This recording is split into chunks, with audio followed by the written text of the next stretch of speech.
Now Beryl is amazing lady. She's so unassuming. You would never know she's there. But would you believe all of the elders? Isn't that right? Yeah? So she's actually responsible.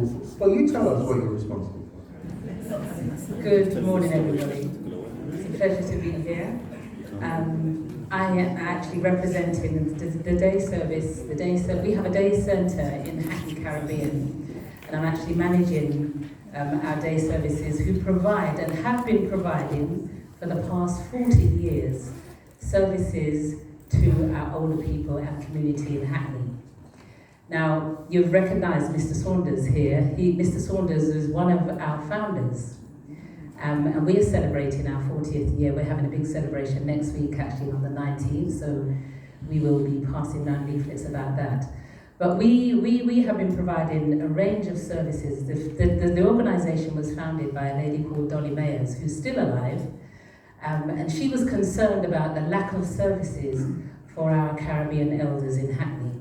As a community nurse at the time, she went around and found that there were elders who were isolated, and many of them who had just reached retirement years and not having anything to do, not having the right service provisions, not having anywhere to go. And so she stepped in and started, with the aid of Mr. Saunders and many other elders, a day service for elders in Hackney, Stoke Newington. The service started basically as a day centre where members would just meet and have tea and coffee and socialise. Over the past 40 years, we have now developed into, I would say, a state-of-the-art centre who are providing a range of services for our elders. We have not just a lunch club where we have a cook who cooks Caribbean food every day, Monday to Thursday, but we have gentle exercise and movement. We have project coordinators who lead various projects. So we have a dementia service. We have a volunteer coordinator. So we see it's important for us to have young people. We're talking about passing down, the legacy to our young people. So we have young people from the schools come in to do their placements and assist our elders, so they're able to get experience, work experience and life experience from our elders. We also have an arts session. So members are actively engaged in activities every day of the week, and many of them here could testify. Lucy here, whose husband, she brought her husband to our day centre a few years ago, just before COVID. He had dementia and, Alzheimer's. And he came to the centre. Lucy brought him to the centre because he was really just not doing much at home, getting up, having breakfast, sitting in the chair, falling asleep. After a few weeks at the centre, Bob started to discover his old talents. He was a music man. Back in the day, he used to be a sound man. He would play the music at parties. And whenever we have music at the day centre, Bob would sit by the music. He started now to communicate where he was really non-verbal. He started communicating with the elders, and he improved so much that Lucy was able to take him back home to St. Lucia to see his family. Wow. One of the things that Lucy says is that she found her husband again. And Hackney Caribbean is a place where people can come and not just socialise and meet their peers, but find new life. And actually take the strain off the NHS really by preventing elders having to go into care because they are able to socialise and renew their lives at this time. Yes. Sorry. So, big round of applause. It's all about the lived experience. We have this term called the Living Museum, and we have another term called I Am Windrush. We're trying to get individuals to kind of realise that you are a museum. And one of the things that our workers do is they go around and talk to people about their Windrush experience. And it's not so uncommon that someone will come up to you and say, tell us your Windrush story. So be careful, you may get someone to ask you that today. Well, Beryl, we're so grateful for all the work that you're doing. On behalf of the National Windrush Museum, I do want to present you with a book, Portraits of the Pioneering Generation. On behalf of the National Windrush Museum, we hope that you'll accept this very humble gift from us. Thank you so much for the work that you're doing. Big hand for us. Now, just before we move on, I want to introduce some colleagues who are going to come up to the Spotlight panel. I want to say that at the end of this panel, we're going to be doing a Q&A, so individuals will be able to participate in the discussion. Please keep your questions until the end of the panel. We'll try and bring you in. And I know that people are burning to ask questions. The second thing is this afternoon is completely devoted to you all, and all of the tables that you've got is going to be a session where individuals will be able to have table discussions. So all the questions that you've come with, you will be able to ask and possibly answer some of the questions this afternoon. So don't feel you're being preached at or you're being talked to. This afternoon is all going to be your time. Now, it's my pleasure to bring up Professor Uzo. I don't have a bio of her, but Professor Uzo, he'll join us on stage. Professor Uzo, since I've known her, she's a force to be reckoned with, to say the least. She's doing some amazing work in Wales and has been doing that for many, many years. I think the team from Wales will testify that she's a mother, she's a leader, she's an academic in her own right. I think she was a lawyer, barrister. You know, she's just a talent that has. And please come up and join us. Professor Lisa. What I found about Professor Lisa, she's a very encouraging voice. So if you're feeling down at any time, pick up the phone and talk to Professor Lisa. she will soon pick you up. Joining us on the panel also is Anthony Brown. Now, gotten to know Anthony over the last couple of days. Anthony has some very strident views, and it's great. We wanted Anthony, come join us, Anthony. We wanted Anthony to be with us because one of the things we have to emphasize, and I said this before, you know, we really champion pluralism. Pluralism, it kind of embraces the difference. We do believe that difference can coexist as long as there's a moral imperative. We do not believe there's one way of doing anything or describing anything, or, you know, that we have lived experiences, so we must contribute and participate. And Anthony, you're going to lead us into your views later on. We also have colleague, Dr. Juanita Cox. Do join us at Juanita. Now, Juanita, like other colleagues, is very special. She's extremely deep. And the research that this lady has done, it's just amazing. And read her work, try and get into a conversation with her. I'm going to hopefully try to get to do some work, more work with the National Windrush Museum. But she's what I call a reservoir. She's a reservoir of information. So I do hope, and thank you very much for joining us. And Stafford, come and join us, Stafford. Stafford is, once again, an amazing guy. He's, I would say, rootsica. Would that be a good definition? Come by the stairs, Stafford. Very rootsical. He's been in the community for many, many, many years. He's doing some work on forensic architecture at the moment over in Goldsmiths, and you can tell us a little bit about that in a while. So, ladies and gentlemen, put your hands together for a fabulous panel, and we're going to be discussing the different elements of Windrush. Now, if we can have another mic, that would be very, very useful. And, all right, thank you. Thank you much. So we're going to be passing the mic along. And I'm going to start with Stafford, actually. You have my mic, Stafford. Throw you in at the deep end. Stafford, tell me a little bit about the work that you do and Why is this important for you? And I want you to deep dive, don't hold back anything in terms of the work that you've been doing, particularly in Tottenham, and just share with colleagues here today. Okay, greetings. My name is Stafford Scott. I come from a place called Tottenham.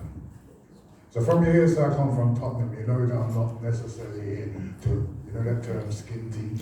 Right? But I'm not here to disrespect nobody either. Right? I think what's going on here is powerful and amazing, but it just needs to become more powerful, more amazing, and more of a stretch. So I come from a place called Tottenham. I'm a director of a community interest company. It's called Tottenham Rights. Tottenham Rights is all about fighting the system and the state, fighting against discrimination, institutional, structural, and systemic. Because these things are not just notions. These things were inspired and come out of the Windrush scandal. These things were built upon the Windrush scandal. The reason why I'm here is because I've known Denise for many years. She's always been trying to straighten me out, stop me from just being a ragamuffin activist and trying to kind of professionalize my practice. And she's still working on it. And I run the Mark Duggan campaign in Tottenham, right? I'm not responsible for everything that happened there. I ran the campaign. As a result of running the campaign, we engaged an organisation called Forensic Architecture to help us to do a model to help people to see what really happened to Mark. When Forensic Architecture, you all won't know this because the media don't tell you, when they did the model, the police capitulated and paid the Duggan family an out-court settlement. The model was so powerful, we said we couldn't put it away, we needed people to see so they understood what happened to that young man. So we created a whole entire exhibition around the model. And that's really why I'm here. The exhibition was called The War in Babylon. Did any of you come to the exhibition? Alright. A few of you came to the exhibition. It was the most radical exhibition ever seen in this country. We broke every single record ever held. We was at the ICA, we had 11,000 people come there in 3 months, and 80% of them were black. And the reason why they came there, because in this exhibition we weren't playing. The first picture that people saw when they came in was this one here.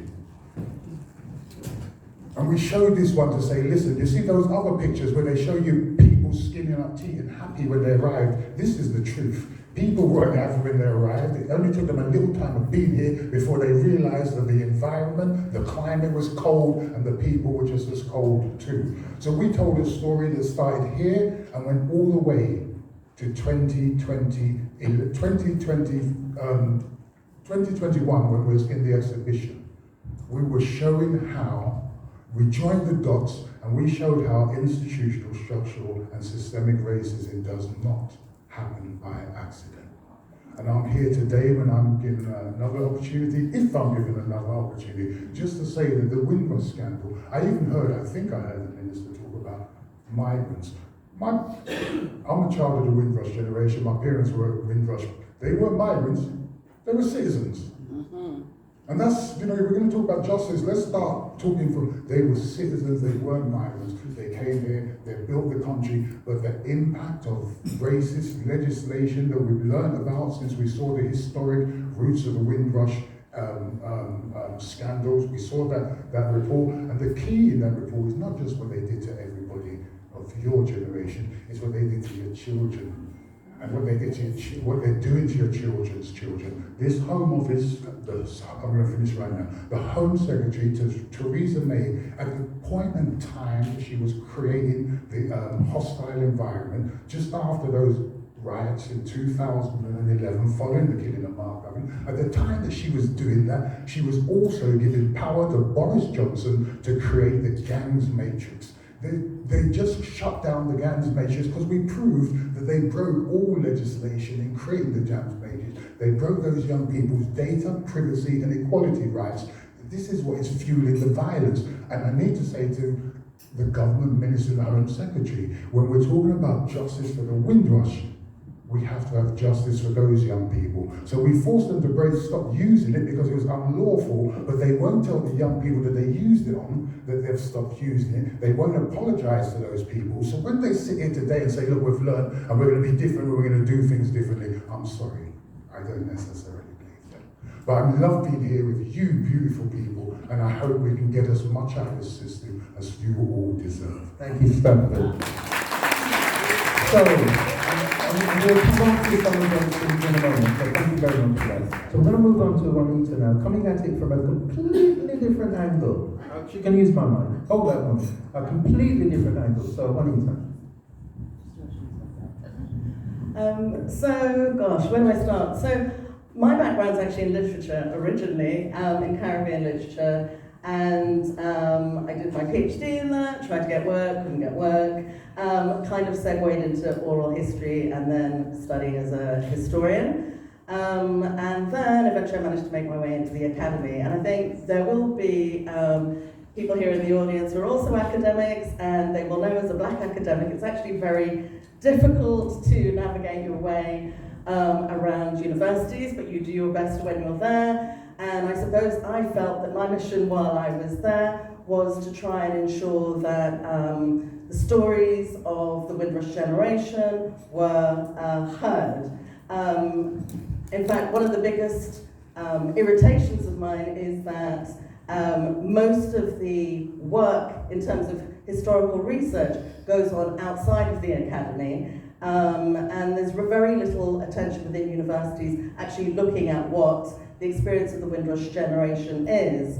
And so I worked on a 3-year project that was called the Windrush Scandal in its transnational and Commonwealth context.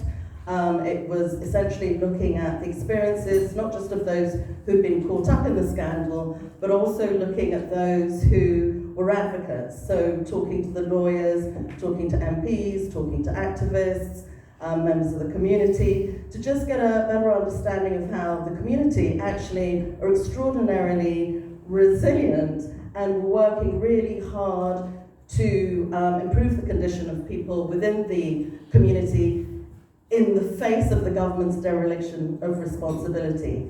So just trying to say more about the dignity within the community, the resistance, their resilience, obviously recognizing the harms that had been done within the Windrush scandal, but also then thinking about how did the community also want to be named. I think as an academic, one of the things that always worries me is that academics go around naming people. And you will all know I only need to whisper the word name and I generally see everybody start bristling. So I think one of the things that was really important as part of the project was also whenever we interviewed people was to ask themselves how they liked to be defined. And I found that became the thing I became obsessed with. And I think that's because my background is in literature, so I'm very interested in words and what they mean. So I'm absolutely delighted to be here today, and that Dr. Les opened this by saying this was going to be a discussion around who are the Windrush generation. Let's think about them in their plurality, because there isn't a single story. I love that you mentioned Windrush generations, because even if we think about the people who came on the ship, we know it wasn't just men, it wasn't just women, it was also children. So there automatically you have 2 generations. But in all of the discussion, I have to say, I know when Denise earlier was saying,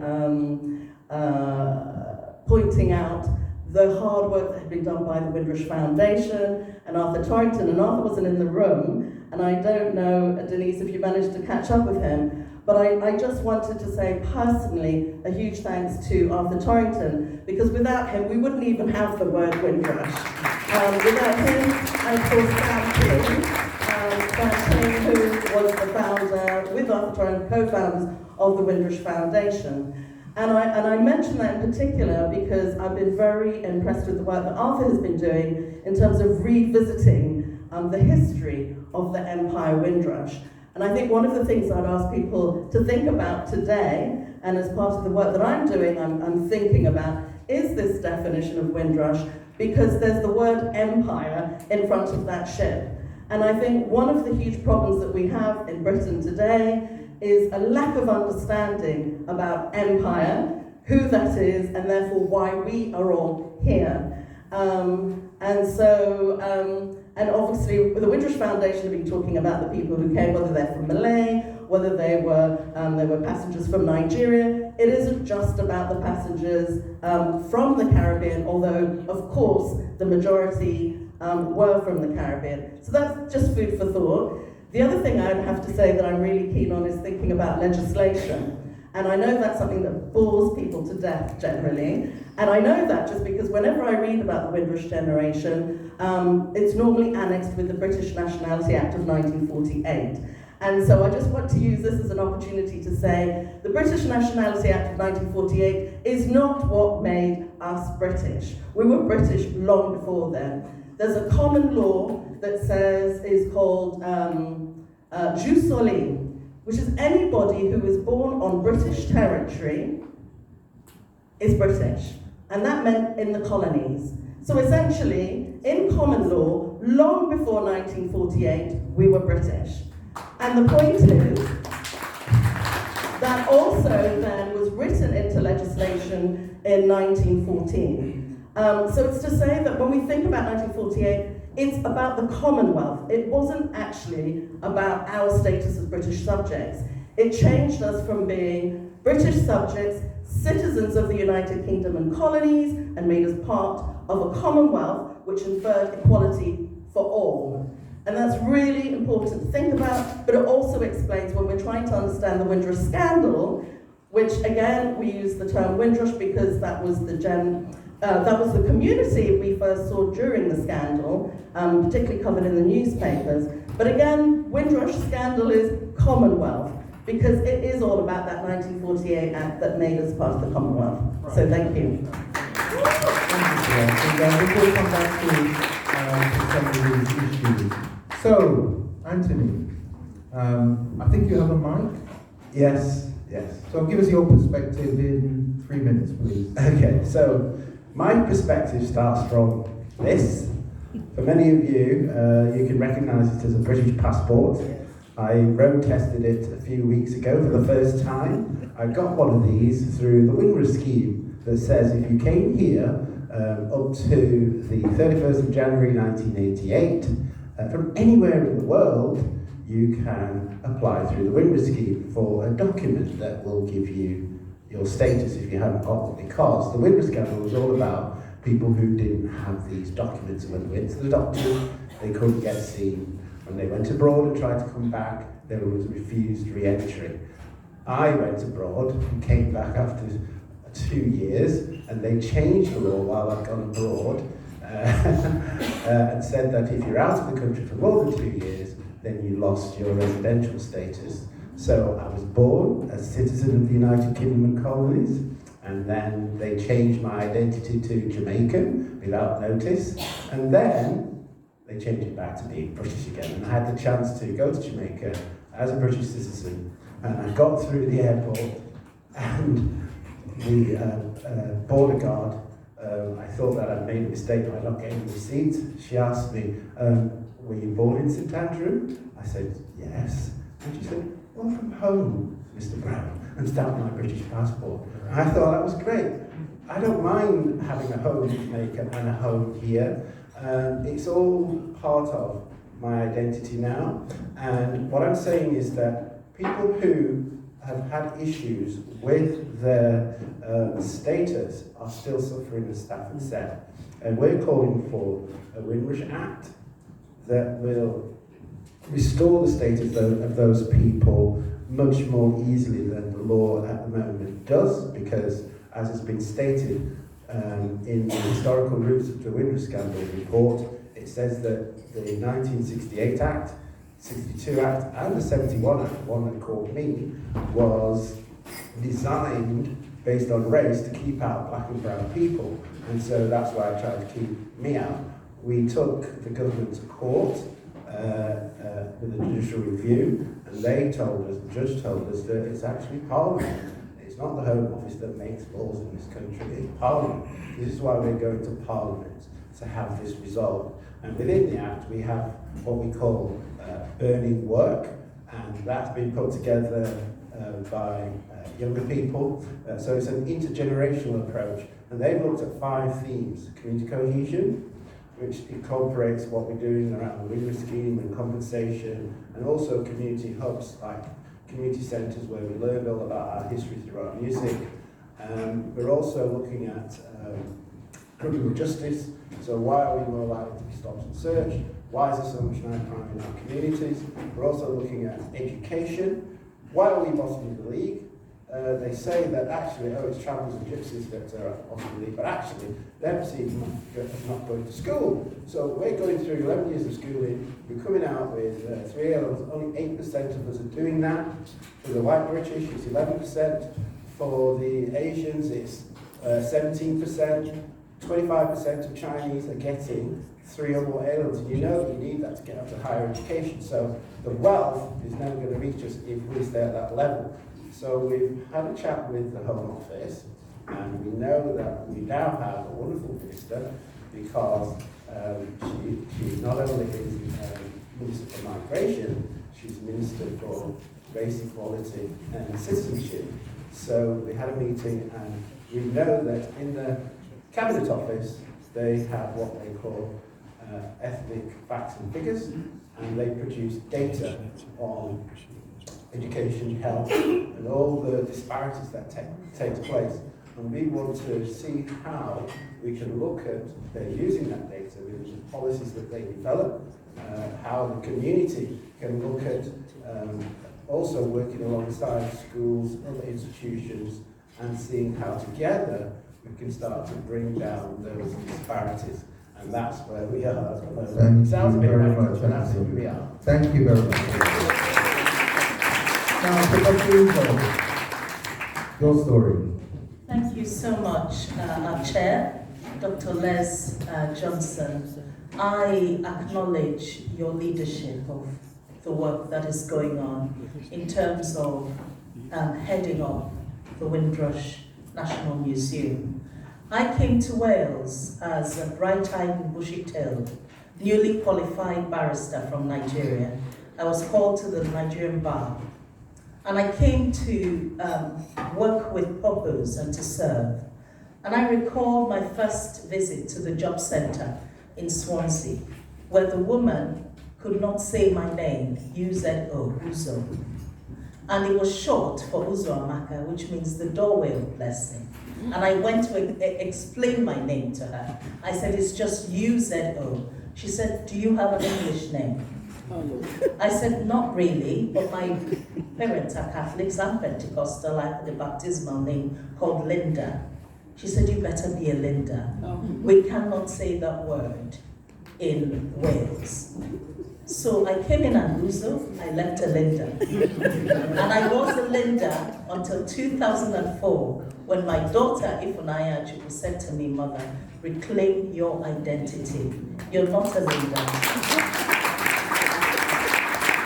And honestly, my experience of racism drove me to become a disruptor and an activist for our communities. And that journey was seriously heightened and amplified by the work of some amazing elders. My children were born in Swansea. My son at the age of 7 was locked in a toilet by 4 7-year-old white boys and kicked and punched for 40 minutes because he's black. My daughter, who's a composer and a creative, BBC Radio Welsh A-list artist today, was almost pushed off the Eiffel Tower on a school trip because they didn't want a black girl who created and composed music. A part of my husband's family are Jewish, and all the Jewish family are composers and musicians. So my daughter was surrounded by 3 lawyers, myself, my son, and my husband, the best man in the world, Andrew Wobi, and she was the only composer. She had to go through therapy for 14 years to get over the hell that they put her through. She wasn't born with any difficulties or challenges, but that was triggered by bullying. And today, she has a diagnosis of post-traumatic stress disorder. In my fight for racial justice and fairness for other black mothers like me who have sons who are put in prison unfairly. I came across an elder woman called Mama Vanessa Cyril, who will be here, distinguished Windrush elder, who came to Wales as a young girl and became a midwife who was nationally acknowledged and birthed over 2,000 Welsh babies. And I said to her, I'm angry about what's happened to the people from the Windrush generation, and I want you to come with me to speak to Welsh government. 2016, we went in, we didn't have a very warm reception, but they listened to us and funded the first trip of 3 or 4 locations. We went to the Tilbury Docks with the elders, we went to the British, the Bristol Museum, the Liverpool Museum, and in the middle of the feedback of the charity I set up called Race Council Cymru, we began to do the Black History work, following the footsteps of Mama Betty Campbell, of blessed memory. I credit her because she is one of the pioneers of that work. Herself, Patty Flynn, we have one in the room here, Mrs. Roma Taylor. Mama, can you stand up, please? The leader of our Windrush Cymru elders in Wales. Mama Roma came to me and said, will you help me to help the Caribbean elders? We don't have anywhere to gather. And she founded the Windrush Cymru elders at 77. I won't say how old you are now. And her assistant is of blessed memory, Mama Angela Barnes, who has died and left us. But they worked together to set it up. Today, we thank the National Windrush Museum for enabling us and the Home Office to bring some executive members. Our Vice Chair for the National Windrush, Elder Cliff, please let us acknowledge you. And Pastor Hadassah Radway. I mention and acknowledge them because I stand here, because they authorize me to. I cannot speak for people, with people, around people who don't recognize what I'm able to do. They give us voice. We stand on their shoulders. These are giants on whose shoulders we perch and serve. I stand because of them. And I want to acknowledge the connection with our National Windrush Museum that has radically transformed the work we're doing in Wales. We have been isolated for 32 years. We've been alone, and it was a man in this room from the Royal British Legion, and he thinks I've forgotten, but I haven't. Please stand up. The Royal British Legion team, Ant Metcalf, where is he? Ant, there he is. And he came to us and said, you're doing a Windrush thing. Are you aware that there is a National Windrush Museum? We were like, what? And he brought our beloved sister and director, our sister Denise Ledette. Where is she? And she came, she's popped out of the room. She came with some elders from the National Windrush Museum. That was our very first contact with the National Windrush. And they brought a lantern. And we picked 2 eldest people with our leader, Mama Roma, and they presented symbolically the lantern of appreciation, recognition, and welcome from the museum. And we took those pictures in the City Hall in Cardiff. The elders cried. That was the first time we'd had any outreach from London. And then the dams opened. And the Home Office contacted us, a wonderful lady called Shabnaz from your team, and introduced us to the wonderful family of the Home Office. We met you all, Abby, Claire, when you start naming names, you forget everybody, but Anita, all of you. We are so, Marianne is there somewhere, there she is. They came to Wales and Auntie Roma gave them the frostbite look. I think we introduced the minister. She walked past the minister, refused to speak to her. Her face was dead set against the minister because she said, we have suffered. Many of us don't know the extent of the suffering of people who came, who were invited to help rebuild Britain. And they came with trust, and they were all abused, insulted, and seriously damaged. So Auntie Roma was not going to smile at any minister.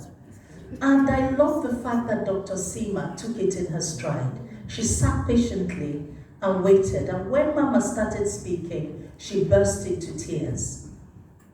And the minister got up and gave her a hug. I think for the first time she said, "You've all come and promised us hell. Nothing has happened. Nothing has changed. Not yet again are we going to listen to you." But I have to say that this team and these civil servants and this minister are on a journey. And I want to thank our chair, Dr. Les Johnson, for your leadership and inclusion of all the regions. We see Scotland, Northern Ireland, Wales included for the first time. We feel celebrated, we feel included, and we thank you. And I must mention the role of our wonderful patron for Black Welsh Music Awards, Levi Roots. He's sitting here. I want to say that we began to take permission from the Windrush elders. Sorry, Dr. Les, I will finish soon. And we began to collect stories of our elders. And in Wales today, with the help of our Welsh government, who funded some stories, the National Lottery Heritage Fund, who funded some stories, and the support of our Royal British Legion, we collected, and the Royal Commonwealth Society in Wales, we collected and archived 83 stories of the elders that have been now lodged in the National Museums of Wales. And for posterity, up to 500 years to come, elders will hear the stories of our elders. And that's where we formed the film, Windrush Camry at 75. They were BAFTA nominated. BAFTA didn't like us, so we didn't win. But we won the Carmarthenshire Film Festival, and Mama Roma and Valretta, Elder Valretta, came to the O2 Arena, where their film won Best Documentary Feature Film in the Smiley Charity Awards in the years. Thank you very much, Dr. Uzo. Just keep that for me, please. One of the things that was remarkable about Professor Uzo, as you can see, is that she's this effervescence. She comes into a room, and the room is filled with energy, as you can see here. So we want to thank you, Professor Uzo, for all the wonderful work that you've been doing. Who's seen the film from Wales? Let's put your hands up higher. Okay, if you haven't seen the film, you've really missed out. It is so emotional. In fact, somebody came, a very stoic person that I know, and we managed to bring them in because we showed the film at the National Windrush Museum. And at the end of the film, I said, "How are you?" She said, "I cried all the way through." And these are stories of the passion of the National Windrush story, but reflected in Wales. And what we want to do, and what we're going to do, is we're going to replicate that film, Professor Uzo, in Scotland. Where's silence? Yes, we want you guys up there to do a movie of the lived experiences of Windrush generations in Scotland, and we also want to take it to Ireland. Where's our Ireland virgin? Put your hands up. Right, yes. We're going to take it to Ireland, and we do have the High Commissioner here, I think, from Ireland. The Deputy Ambassador, thank you, from Ireland. And we also have another surprise for you. Now, we're going to be continuing our discussion, but National Windrush Museum, as you know, we're all full of surprises. And we'd like to welcome to the stage now a very special person. Please come up.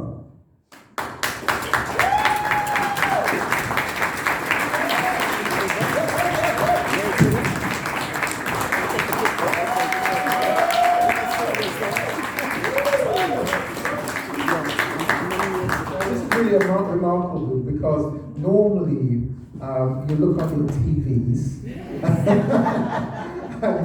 and you'll see what's going on the television. Now, this is not a digital twin or a facsimile. We have the real person in the flesh. It is our honour, Minister, for you to have us here, for us to come into your home. So, a few words, please. Thank you very much, Les. Can I just say it's a huge honour for us to have all of you here today. Thank you so much to the National Windrush Museum, to Les, to Denise. Thank you for all of you for being here. It is our honour and privilege to have all of you here today. I think this is the first time that the Home Office has hosted one of your summit days. And to us, this is a hugely important part of the work that we are committed to make sure that not just the Windrush generation, the Windrush generations, and I know you have highlighted, properly get justice for everything that has happened and are properly honoured as well for the huge contribution to our country. I know you've heard from Seema Malhotra, our Minister, this morning already about the work that the Home Office is doing, but also about our just strong sense that the Home Office Windrush scandal has to be something that drives justice, that drives change right across the work of the Home Office, but also right across the country as well. And it was something that Seema and I were determined to do when we arrived in the Home Office, because as you know, obviously, previously as the Home Affairs Select Committee Chair, I had many times asked many questions about the scandal as it was unfolding some years ago. And we were determined to ensure that actually in the Home Office, Windrush needs to become something which is connected to raising standards, to delivering justice, to always being about being the best that we can possibly be, challenging ourselves, making sure that we are always having fairness, having accuracy, rigour at the heart of what we do, and proper understanding of the history of our country, the history of our communities as well, right at the heart of everything that the Home Office does. So that's why we restarted the Windrush unit. It's why we are due to appoint a Windrush Commissioner as well, and why we ultimately want the Windrush to be that celebration of all of those who have come to the UK through generations, to be such an important part of the UK through many generations, through many incredible stories, and to all of you who are here. So it's wonderful to see I think the Cymru Windrush elders here as well. I think we have the amazing Hackney Windrush elders as well. And to have those representing Windrush families through the generations from all across the country. Thank you for wonderful art installations and things as well, and for all of the work that I know all of you are doing to drive justice for Windrush generations and to make sure that the Home Office and other institutions are properly held to account, and I know that you will continue to do so. So I hope you have an excellent rest of the event. I apologise for interrupting your panel event this morning, but it is such an honour for us to have you here with us today. Thank you very much.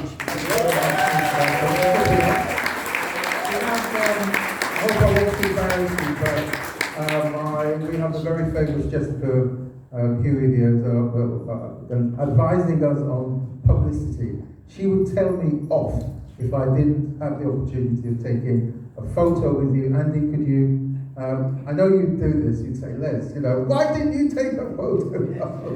Wouldn't you? So let's take a photo, and then individuals will have that opportunity later on. Denise, come here. Yeah, come on, Denise. Denise, come. Now, while Denise is coming, we're actually going to get down to some other business as soon as we finish this. Because many of you will say this is very celebratory, but yes it is, but we want to actually get down to some business looking at some of the things that Stafford you brought up as well.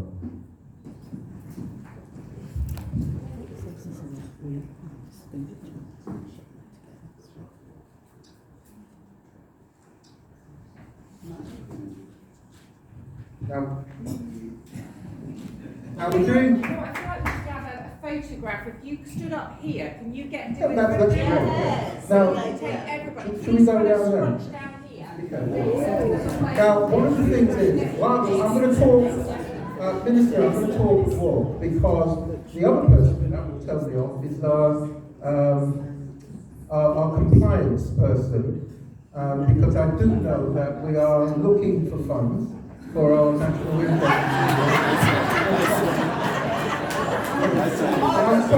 And here's the thing, I was told by your team, don't bring up any uncomfortable questions. But I'm sure that as you have the ear of the Treasury, at some stage we'll be coming to you and we'll meet again. Okay, let's go group photo. No, we have to get back to business. Okay, as many as possible.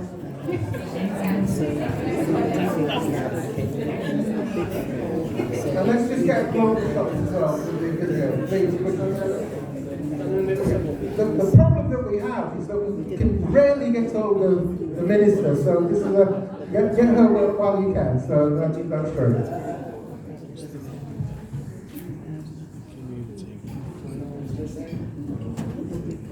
So 10 seconds, 9, 3, 2, 1. Thank you. Thank you so much, Minister.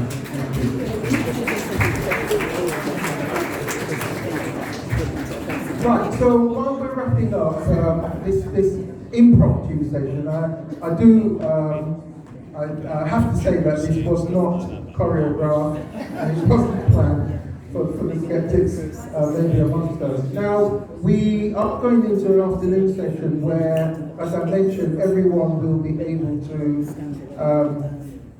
participate, but we do have about 20 minutes or so.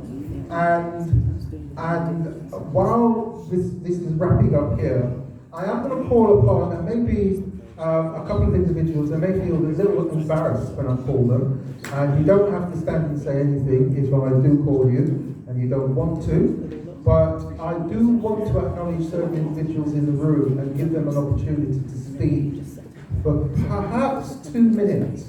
It might be making a statement, it could be an observation. We're not going to muzzle anyone, but there are a couple of people that I see in the room that I certainly would like to acknowledge. Ansel, you're one of them. If you don't mind, then I would love you to say something to us. Ansel, we go back many, many, many years with the famous Herman Goosley, as you know.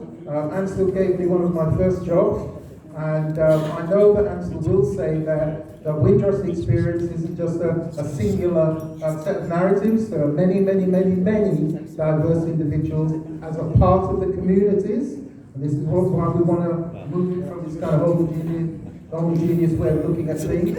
I want to come to Arthur, I want to come to Bishop, and then I'm going to throw it out. If you don't want to speak, that's fine, you don't have to. Ansel, can we get a mic to Ansel? I'd like him to say something for us. If you don't mind, Ansel.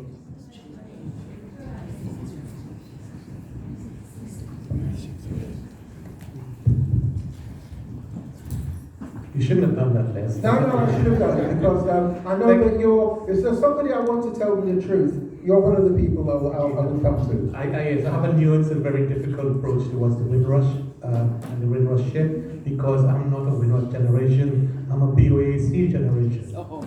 Because I came by plane.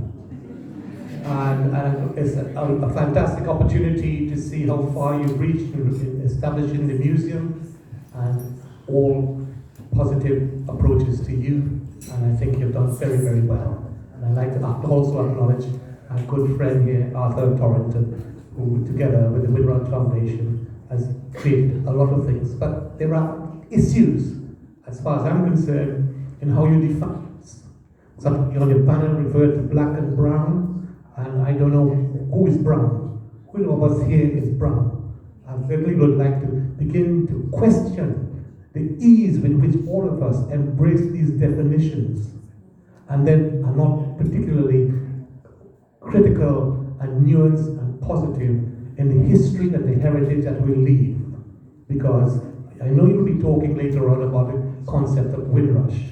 And I know there's issues as well, because in the last census, 10 of the London authorities had the highest level of birth rates of mixed heritages people.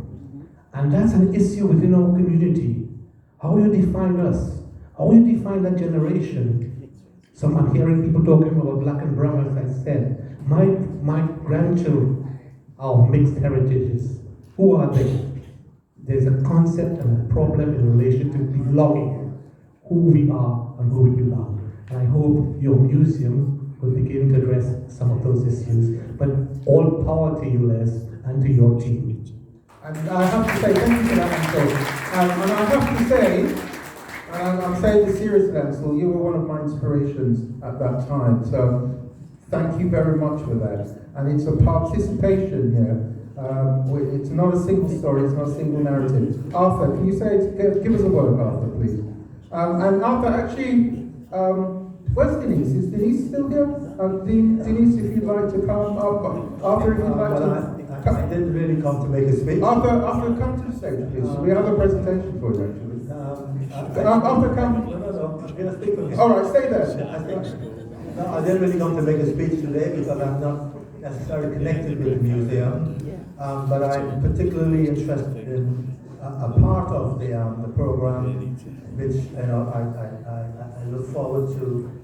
Yeah, I look forward to the session, which redefining Windrush for a new Britain. So I'm really here to discuss that. I'm not here to necessarily sanction anything, but to contribute to that particular section. All right, thank you. Thank you, Arthur. Denise, I think you wanted to say something to Arthur, but he left the room. Arthur, yes, I had. No, it's a book. It's a book.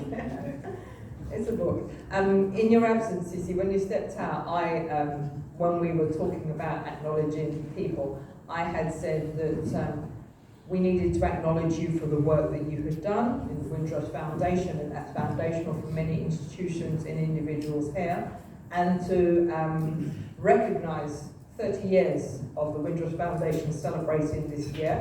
So I will definitely give I'd ask everybody to stand up and give you a round of applause, and then you weren't there, but you are now. So can we give them a stand up round of applause?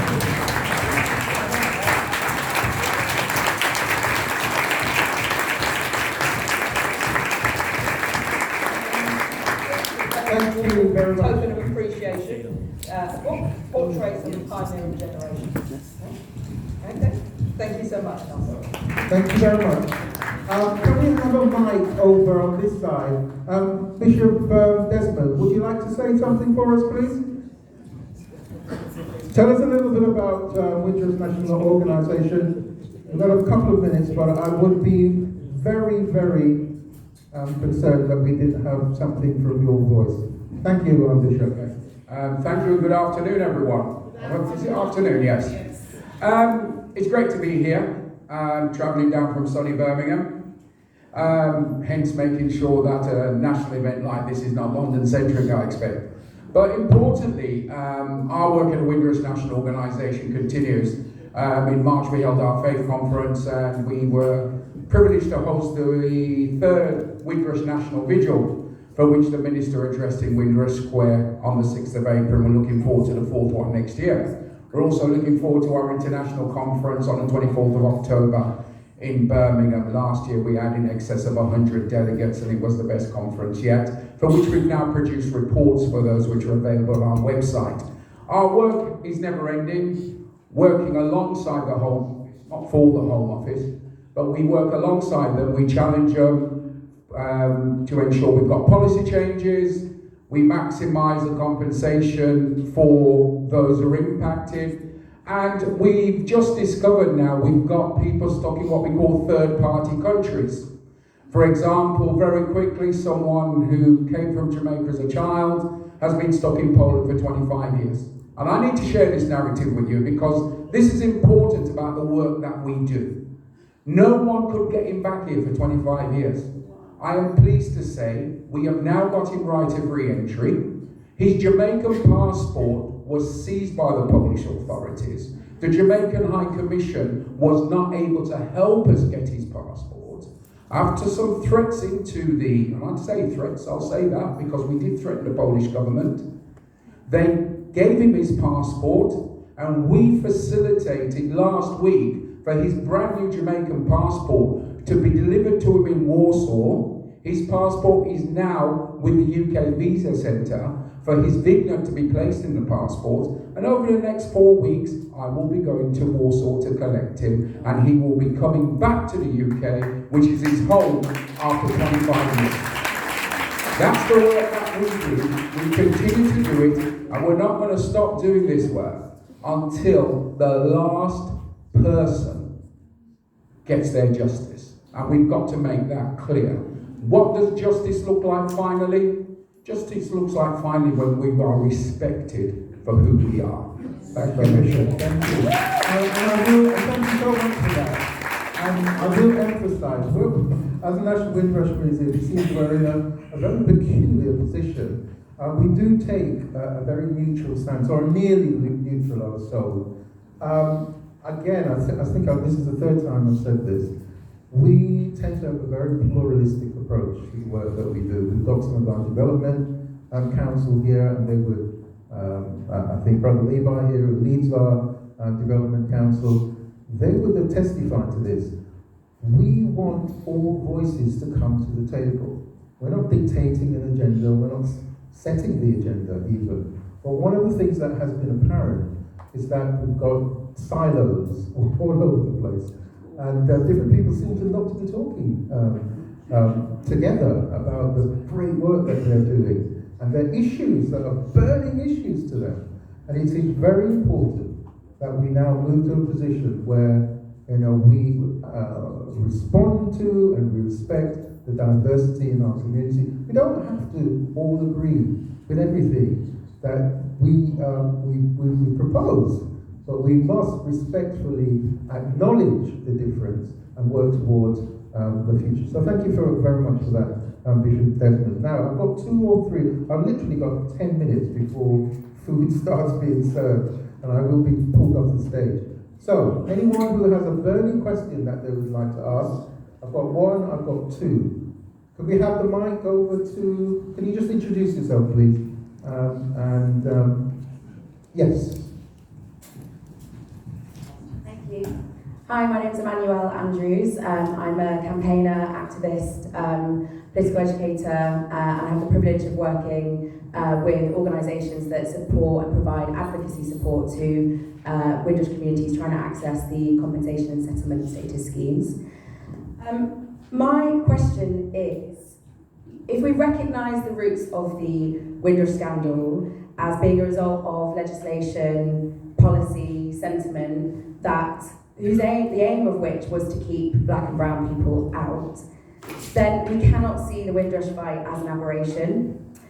It cannot be disentangled from contemporary struggles and fights to end the hostile environment, to end racist border policing, to end the policing of young people on our streets, because that is the same as keeping black and brown, whatever you want to call us, people out, and they are Home Office policies. So we're in the Home Office today, and I think to pay respect to our elders, we need to be tracing these links between systemic racism, the afterlives of slavery and colonialism that still impact us today. So when we talk about justice for Windrush generations and for Windrush communities, let's hold the Home Office to account as to how they are still impacting our communities in the here and now. And that's the honest conversation I would love for the panel to reflect and respond to. Thank you. And you're coming from a legal perspective, is that correct? Not necessarily. Okay. Can you just give us an idea of the basis of your work? I'm a campaigner, I'm an activist, I work with organisations that provide advocacy support, community member. Yeah, I think you can... Right. The reason why I said that is that We did have a speech from you last week at City Hall, which was extremely deep and impressive. And I'd like you to bring some of those ideas forward to us, if you don't mind. So thank you very much for that. I think, was it Michelle? Could we have a mic to Michelle?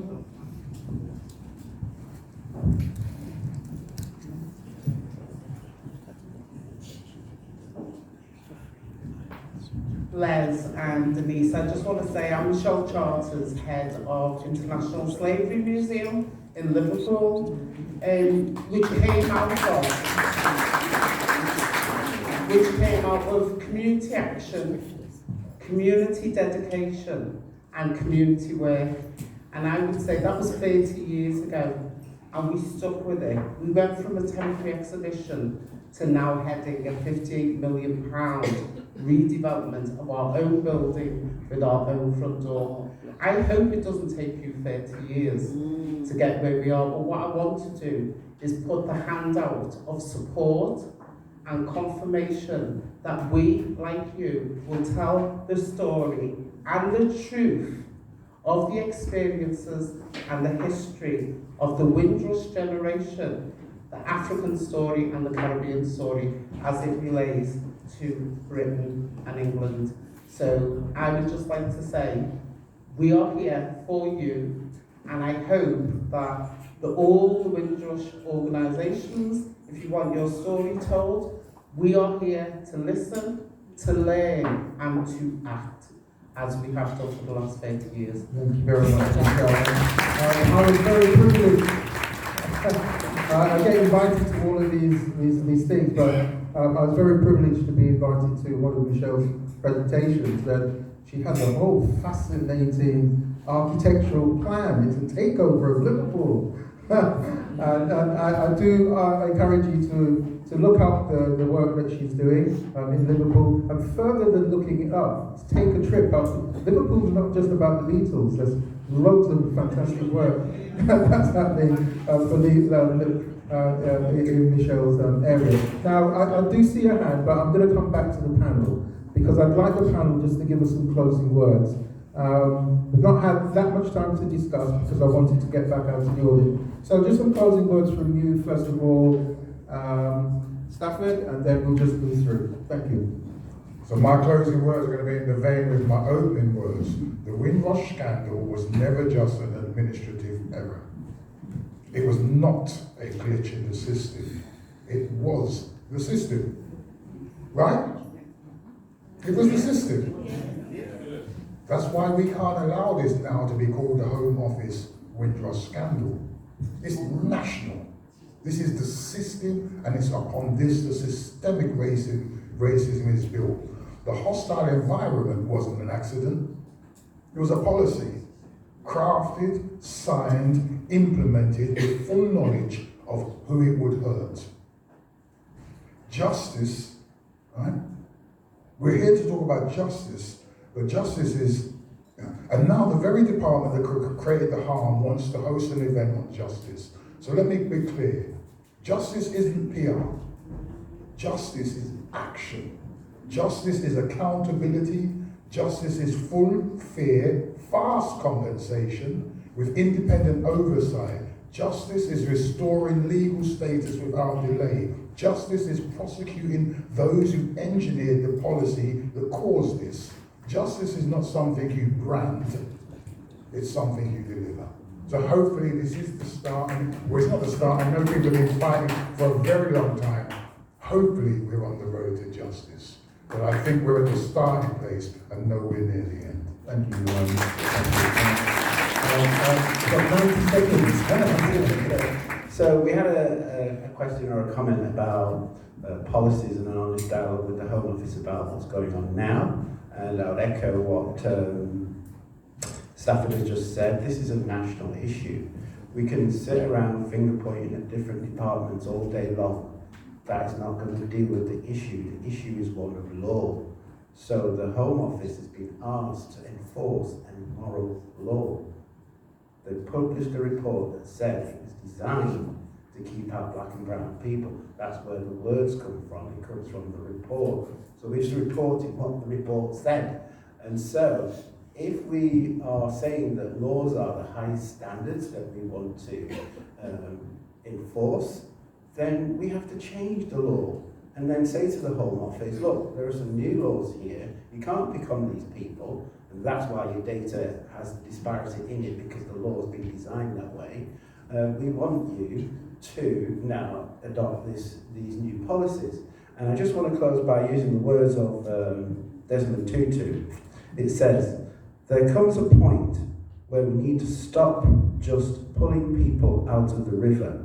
We need to go upstream and find out why they're falling in.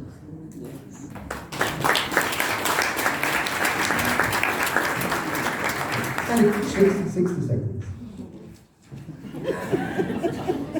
I just want to say in closing that I do agree with the need to embed a system that will deliver change for the Windrush migrants and communities and elders and their families.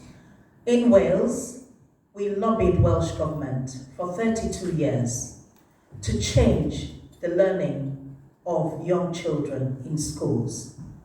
And it was in 2022, starting in 2021, that Professor Madrid, the then First Minister, embedded the learning, mandatory learning of Black history and teaching of Black history in all schools throughout Wales into legislation.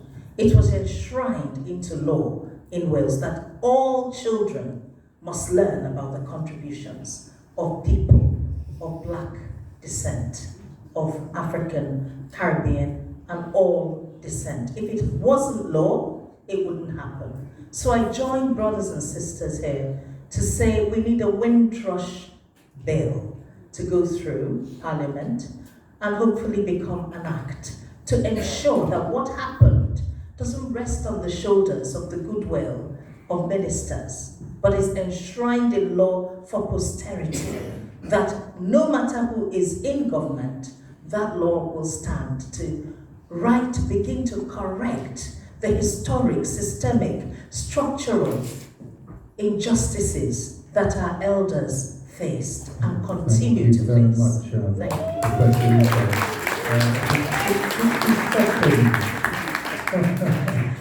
Okay, so with the 60 seconds, I just wanted to respond to your question.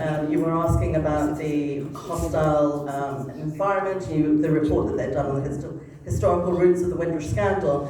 And I just wanted to clarify that that report was about it was trying to restrict the number of Black British people from coming into Britain. I think we need to remember all countries have borders. I was born in Nigeria. According to Nigerian law, I couldn't be a Nigerian. Neither of my parents were Nigerian. Every country has its laws.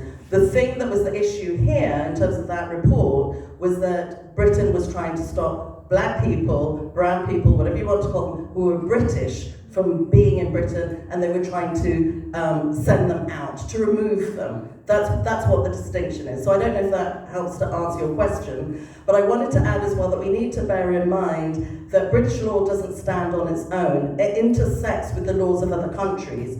So in 1962, when Jamaica became independent, they set a constitution that decided on the status of the people who were born in Jamaica, irrespective of whether they're in Jamaica or living in Britain at the time. So we need to bear in mind, this discussion is actually really complicated. And we also bear in mind that the Caribbean is not a homogeneous area. Each of the different islands have very different circumstances and very different laws. So for example, if you were from Antigua, when Antigua became independent, their constitution allowed for dual citizenship. So nobody here then got caught up in the scandal for that particular, some did, but not for that particular reason, in that they were automatically British when Antigua became independent, and also Antigua. It's different for every different island. So I think we need to have a much more nuanced conversation and just make sure that we're really aware of the historical nuances between the different islands, the constitutions, the law. There's a lot going on that we need to be clear about. But my final point is that ladies and gentlemen, thank you very much. History is important. We've got the elders, we've got to get their lunch on time. Thank you. So, ladies and gentlemen, I'd like you to put your hands together for Stafford Scott, for Anthony Brown, for Professor Uzo, and Juanita Cox. Thank you so much. Now, just a little bit of housekeeping. We are now going to have some lunch. You've got 1 hour for lunch. We want you to network during lunch. I would personally want you to meet someone you haven't met. Don't just talk into the groups that you know. Go and introduce yourself to someone new. I may test you after lunch to find out who you've met. Right, we're going to have the elders. We've got a separate queue that I think we're going to have for the elders. I think you guys are staying until after lunch, possibly. So please just bear in mind, not everyone is as fast as you all. Then we're going to have some of the individuals are going to be preparing for your session this afternoon. So they will be trying to grab a quick lunch. But we will be coming back at 1:25 for our session this afternoon, where my colleagues, Dr. Barbara, can I see you? Dr. Barbara, Dr. Dave, and maybe Dr. Carlton. I think you may be going and coming back, possibly. Stand up, Dr. Carlton. So these colleagues are going to be doing the session this afternoon, where everyone will be able to take part and give your respective views. Thank you all very much.